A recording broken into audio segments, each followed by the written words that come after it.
I've just been given 10 minutes notice that the Eretz crossing into the Gaza Strip will be open for an hour this evening, so that journalists who've been trapped in Gaza for the last few days can get out. I'm going the opposite way with another group, trying to get in. But once we're on the Palestinian side of the border, we realise that the Israeli army has gone ahead of us.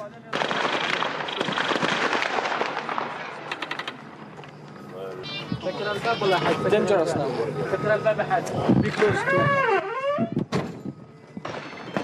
We're now crossing the front line of a battlefield. As firing erupts around us, we take cover in the vehicles.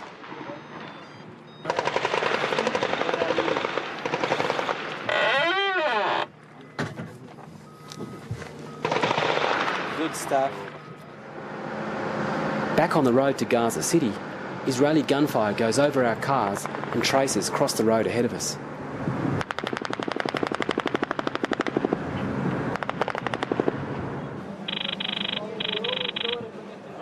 Once we're in Gaza, we find that a Palestinian policeman was killed by Israeli shelling earlier this evening. His body's in the hospital and the family has come in to see him. 2 other people were killed and 7 wounded in the same attack.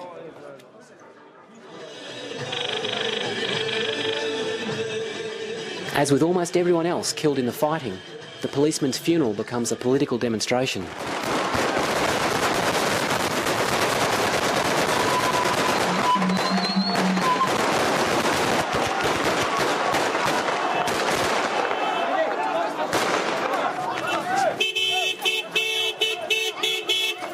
Money is so tight here that as the guns fire into the air, young boys scrabble for the shell casings to sell as scrap metal.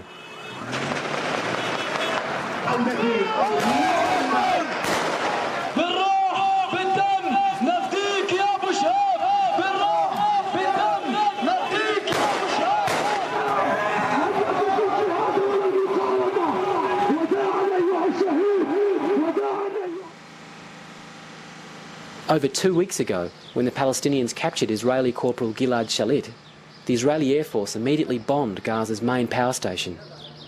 It's still smouldering. في الليل تقريبا الساعة 2 اجى اللي هو الطيران اللي اباتشي هليكوبتر واللي ب 16 فوقفت تقريبا في نص انصراط وطبت تقصف اول شيء قصفت اللي هو المولد اللي هنا اول واحد.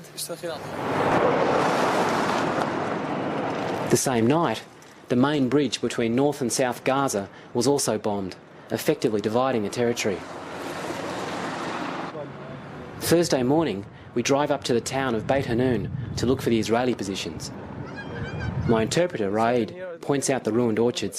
Coming from this side to commission the Beit Hanun and come to measure the trees, the orange trees, you see it? Yeah. Is all the orange trees this damage new yesterday and before yesterday? What did they came over with? What, with tanks or with? The tanks and bulldozer. Yeah, and bulldozers, no bulldozer trees. Yeah, bulldozer and tanks. With the bulldozer damaged the orange trees over there. So this was all orange trees. Huh? Yeah. The Israeli army has already moved on, so we head northeast.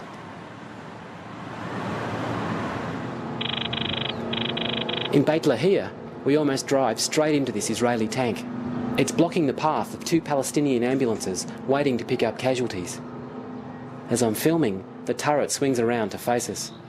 Holy fuck. Without warning, the tank then opens fire.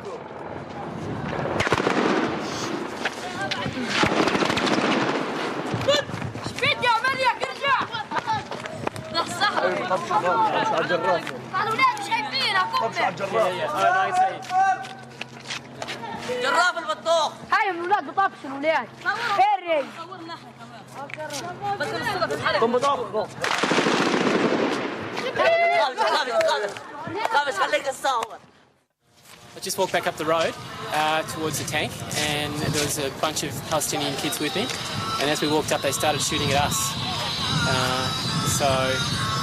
We tried to get a bit closer to get some better pictures, but I don't think we're going to get anywhere near. They're actually firing at us. And you can hear it in the background now.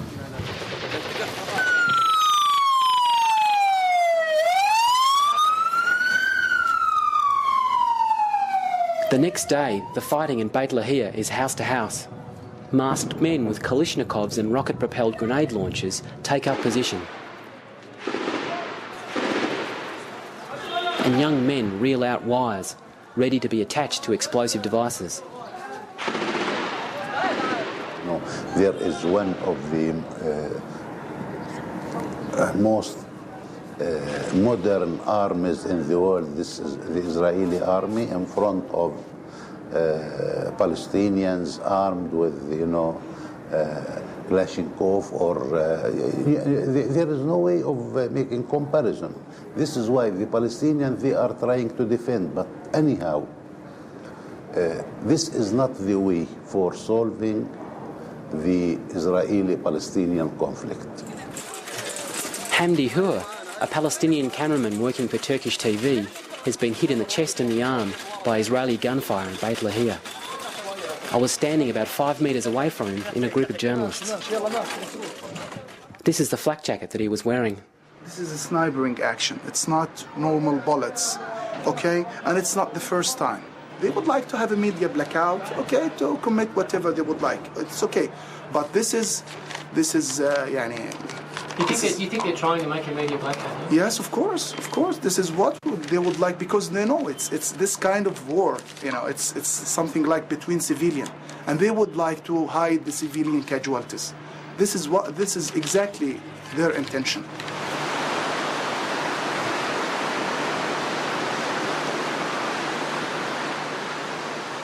A few hundred metres offshore, an Israeli gunboat patrols. Every so often it fires warning shots at the Palestinian fishing boats, keeping them in the harbour. There is only 2 cells. Qasim Zanin and his family live in Beit Hanun in northern Gaza. His orange grove has been damaged each year for the last 3 years as the tanks rolled through. That's orange. Yeah. As we talk, shells are falling in the fields around us. And that shelling is that's from kibbutz Nahum Oz, is it? No, they come from areas. Some areas they're shelling, yeah? And the other come from Abu Safiya entrance there. Oh, yeah. You know, if you know. Yeah, I know. Yeah. Third from the gate of Beit Hanun. Why are they shooting? What are they shooting at? Why are the Israelis shelling? What are they trying to hit? It was a habit for Israeli. If there is some thing happen, they come to Beit Hanun. If some, which they call the rocket, if something go there to Gassam, they come to destroy all the area. We hope our trees and orange still. We hope that, but we don't know. Because Israel, in 5 minutes, they will reach here. From Abu Safiya, from areas, they reach here in 5 minutes. You know what the lie of democracy in the West? There is no democracy. Hamas come to government by election. Very, very good election and very democratic election. When they come, they change the base and make sanction against the Palestinian people, not Hamas. Hamas is a very a small party, one party of Palestinian parties. But they punish all the Palestinian people. Why you have elect the majority of Hamas on your national council? This is the main problem. The last remaining bridge up to Beit Hanun was hit last night by an Israeli airstrike. The whole area is now without reliable power, food is running low, aid is blocked, and the United Nations are warning of a looming humanitarian crisis. Petrol stations in Gaza have also been closed for the last 5 days, and the pipeline carrying fuel in from Israel has been shut down. Raed, who's been driving and interpreting for me, has almost run out of diesel. How much is left in the car now? I have in the car maybe for 1 day. Overnight, Israeli tanks entered at Kani, the main commercial crossing into Gaza.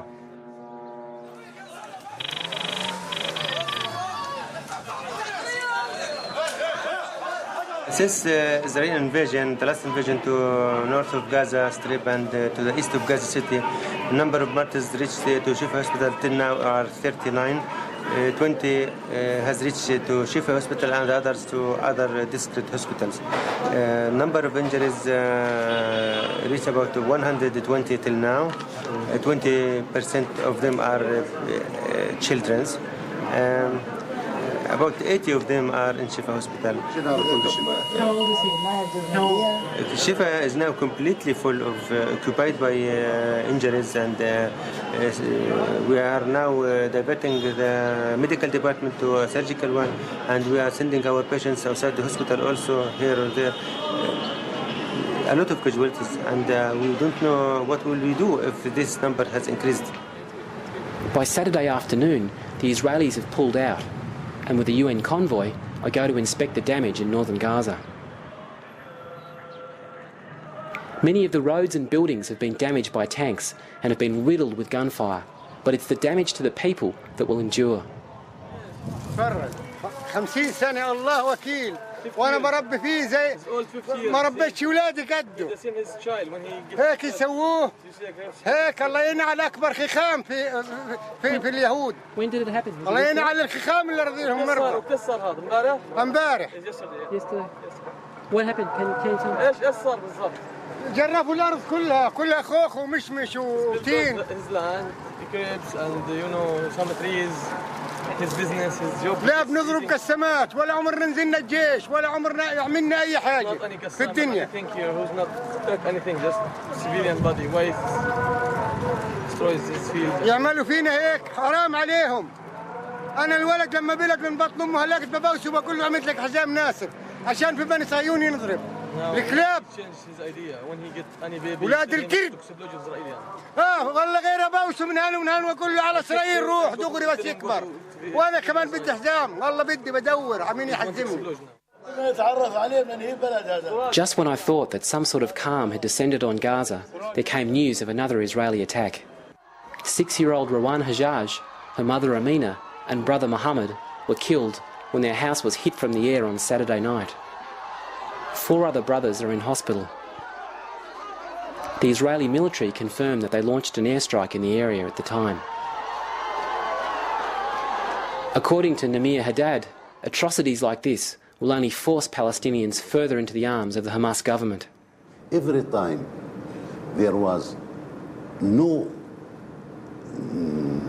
signs about improving the Palestinian economical situation, the possibility of peace, it's desperation. Desperation leads directly to people accepting the ideology of Hamas.